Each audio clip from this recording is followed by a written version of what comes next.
Artificial intelligence seems to be taking over our lives lately, but a team of scientists argues that something called organoid intelligence, or OI, powered by living human brain cells could one day outperform any artificial system, and do it far more efficiently.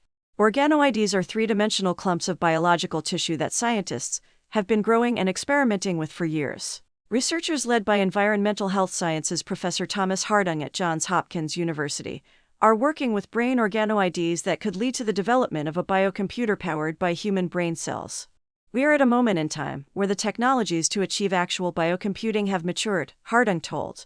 The hope is that some of the remarkable functionalities of the human brain can be realized as OI, such as its ability to take fast decisions based on incomplete and contradictive information. Hardung and colleagues unveil an extensive vision for the future of OI on Tuesday in the journal Frontiers in Science. Using organoids grown from cells is advantageous for scientists because it doesn't require human or animal testing.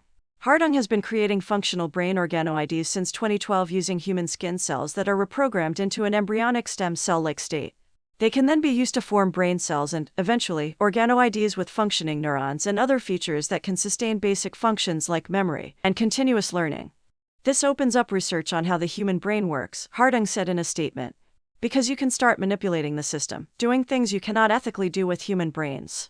A living computer. He and his colleagues envision assembling brain organoids into new forms of biological computing hardware far more energy efficient than current supercomputers. The brain is still unmatched by modern computers, Hardung said. Frontier, the latest supercomputer in Kentucky, is a $600 million, 6,800 square feet installation. Only in June of last year, it exceeded for the first time the computational capacity of a single human brain, but using 1 million times more energy. Hardung concedes that computers are faster at processing numbers and data but maintains that brains remain better when it comes to complex logical problems. Computers and the brain are not the same, even though we tried making computers more brain-like from the beginning of the computer age. The promise of OI is to add some new qualities.